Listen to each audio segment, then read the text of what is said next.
Happy draft day, everyone. We will be live here on the Cowboys Report for the entirety of the 2024 NFL mock draft. There will be some simulcast stuff with our chat sports coverage.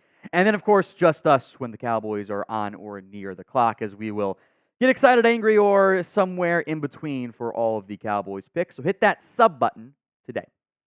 We'll talk draft rumors. We have to do this again, though, with Ezekiel Elliott, as the Cowboys and Zeke / his agency, camp, reps, whatever, met with the Dallas Cowboys on Wednesday, the day before the NFL draft, about a possible reunion. Here's what this means. Despite adding Royce Freeman, the door isn't closed, at least as of this point. That there is still the possibility of Zeke returning, which is kind of funny, given the fact that the day before, the Cowboys front office out there and said, well, we paid Zeke, years ago, and that's why we couldn't afford to pay Tyron Smith this year, which is hilariously wrong, but whatever. My issues remain the same. We've had this conversation over and over again. I won't go too far into it. He's not that good anymore, guys. I'm sorry. He wasn't good last year for the Patriots. He wasn't good in 2022 for the Cowboys. He has declined. And as you get into the backup running back role, he doesn't help you on special teams. That matters when you're in the RB3 range. Given the fact that we assume this Cowboys team is going to draft a running back probably on day 2, which we'll check in with here more in depth in a little bit on today's show. What this was immediately pushed out as from the Cowboys side of it was, hey, this was a check-in meeting of, hey, let's check in on how you're doing, and we'll revisit things after the NFL draft. The initial reporting, clear as day, came from the Zeke camp. And that's where a lot of this has come from. Which, on one hand, I respect the agent trying to get his player's name out there, whatever. I'm sure Zeke wants to return to Dallas, etc. But hey, it's you're really pushing just one team from that perspective, and I don't know if the Cowboys necessarily liked the fact that the Zeke meeting leaked within hours of it going down. It's not ideal, I think, from the Cowboys' perspective, but it is what it is. It's the game from the agency. It's fine. Prediction time. Will Zeke end up returning this offseason to the Dallas Cowboys? Y for yes, N for no. It is the pinned comment on this video. The ad comes on YouTube. Ignore it. Nobody cares. Go vote instead Y or N. Will, not if you want him to. Will he? Among the draft stuff we'll discuss here is the possibility of a trade up or down. Jane Slater and Michael Gelkin, to an extent, had both mentioned, hey, the Cowboys have extra draft picks next year. They are in line to get the maximum 4 comp picks for various players that they lost in free agency. They could maybe package those to move up in this year's draft. Now, remember, future picks are discounted less. A second-round pick next year is not the same as a second-round pick this year. And the Cowboys are very light on draft capital this year. They have a first, a second, a third, no 4th-round pick via the Trey Lance trade, comp picks in the 5th, 6th, and 7th, and also a 7th-rounder, or not a comp pick, but a 7th-round pick from the Raiders, plus their own 7th-round pick there. The rationale of why trade up is there is a very real possibility that a run on tackles and linemen happen early. That Joe Alt goes top 10. One of Fuaga, Latham go top 10, the other goes top 15. Fashanu goes top 15. Falatanu goes 16th, or maybe he goes in the 20s in a trade down. Mims goes maybe around 18 or somewhere in that category. And that left tackle that the whole world knows you want isn't available. And you kind of miss out. And then you have a trade down because the Graham Barton, we'll get to in a little bit here, he's not available. Guyton and so Maitai are all very similarly graded for you. You trade down from that scenario. That is a very real possibility. I don't think we'll know, though, until closer to when the Cowboys get on the clock. I'm looking at Pittsburgh at 20. I'm looking at Miami at 21.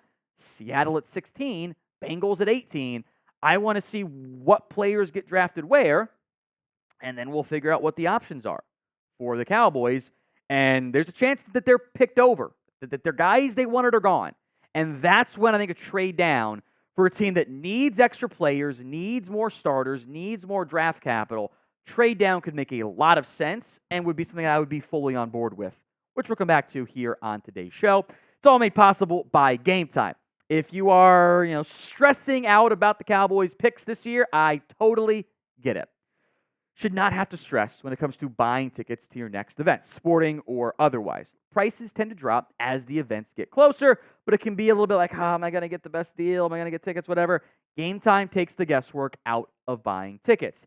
They have deals on tickets up to the start of the event and even an hour after it starts. It is the place to find last-minute seats for, if you want to go to a Mavs game, Stars game, which a little inconsistent in terms of how those have gone so far, or a concert in the future, or a Rangers baseball game, or whatever.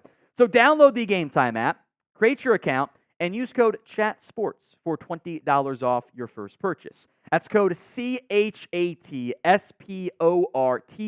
CHATSPORTS, for $20 off. The link will be in the comment section and the description of today's show. We appreciate Game Time sponsoring us here at the Cowboys Report. So I think it's been kind of clear. I don't think Fautano is going to get to you. I would love that if he's there at 24. I think that's the lesser likely outcome of maybe Graham Barton gets to you. I am unconvinced Miami would take him at 21. I think they might go defense. But if the Steelers at 20, it's not exactly a hidden fact that they are also hunting for a center. Graham Barton, given the Jackson Powers-Johnson medical concerns, would be the top available center in this year's class. Now, he's also coming off an injury, by the way, which maybe that is a surprise. Like, wasn't mentioned medically. Maybe he slides a little bit there. Depending on which mock drafts who you talk to, maybe he's there. Daniel Jeremiah had him there for Dallas. I would love that. Field Yates, Dane Brugler, Peter Schrager didn't have Barton on the board, or he didn't have them taking him. That's a very real possibility. And it would be 4 years in a row that I've mocked a player. It was Patrick Surtain, Kenyon Green, and then Will McDonald. My last three final picks for the Cowboys. All three guys went a little bit earlier, and Dallas had to go in a different direction. Worked out twice with Micah and Tyler Smith. TBD on Mozzie Smith. So who do you think the Cowboys will end up drafting this year? In round one. Drop that player name for me in the comments.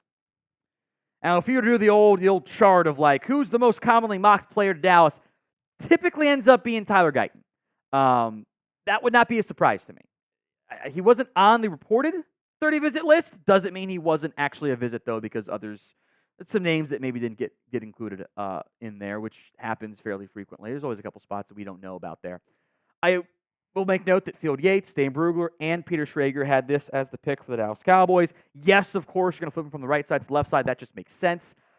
I will also make note, whether it's Guyton or even with a trade partner, I have my eye on the Washington Commanders. I think they want to move up for an offensive tackle, either in front of you or depending on how the Cowboys board stacks up relative to Washington, I wouldn't rule out a trade down out of the first round. I think that's possible. Commanders make you a big offer. You don't love Guyton or you don't love the options available. You trade down out of the first round, or even you trade down with like the Bills at 28, and you look at one of these guys, including Guyton if the Commanders don't take him. I think there's some interest there in Kingsley Suamataia as a trade down candidate. Jackson Powers-Johnson, Dane Brugler and Brian Broaddus mentioned that they don't think they're fits for the Cowboys at 24. Maybe that's medical. Maybe it's not. I don't know. Zach Frazier is well-liked by the Cowboys hybrid offensive line coach. Not really, but he trains a bunch of the guys in Duke Manyweather. Zach Martin likes him because he trains with Duke Manyweather. Kind of a coordinated effort to kind of, I think, get him to Dallas to an extent there, which I wouldn't be mad at. He's a very good football player, especially if you trade down and get him. Patrick Paul could be a surprise round one pick, and scares me because he needs technique work pretty badly. But he's also worked with Manyweather, so that I think we'll get there. Jordan Morgan, I like a lot more than Paul, and you can even talk me into him over Guyton and Suamataia, but the arm length is a concern. He's got those shorter arms. That is going to be, I think, an issue for the Cowboys. They don't typically draft tackles with shorter arms. So what do you think is the percent chance the Cowboys end up trading down? Maybe it's closer to 50-50 at this time, but go ahead and sound off for me in the comments section. One more note here is on Jonathan Brooks, the Texas running back. This had been mentioned by Jane Slater. Everyone in the world knows the Cowboys like Brooks. That is a very popular second-round mock draft pick, which you don't normally see obvious player team fits in the second round, if you got to the top 50. Brooks is one of those. Jane Slater mentioning two things: trading down and drafting Brooks with that first pick, And if that happens in round 1, I might jump out of the window here, Chat Sports. It's a horrible idea. And the spin was, well, Dan Cooper did the surgery. Sure, that doesn't mean anything to me. Yes, the Cowboys doctor did his surgery. This continues to be pushed as like, oh, well, the Cowboys have added insight. So we're accusing Dan Cooper of not sharing the insight to others? What are we doing out there? We all have the same information. The Cowboys just might trust it a little bit more, maybe. You know? I like Brooks. The second round pick is fine. Taking the 56, that's fine. I have no issues there whatsoever. If they trade down to 34 and take him, like, what are we doing here? I think he'll be there at 56. If he's not, oh no. There are other backs who are just as good you can also take, by the way. She also mentioned that the fear was the Eagles would take him. No, they're not. They just paid Saquon Barkley all of that money. They're not going to spend a second-round pick on Jonathan Brooks. And if they do, fine. It's okay. Like, I think if they leave round 1 with Brooks, that is like my nightmare scenario.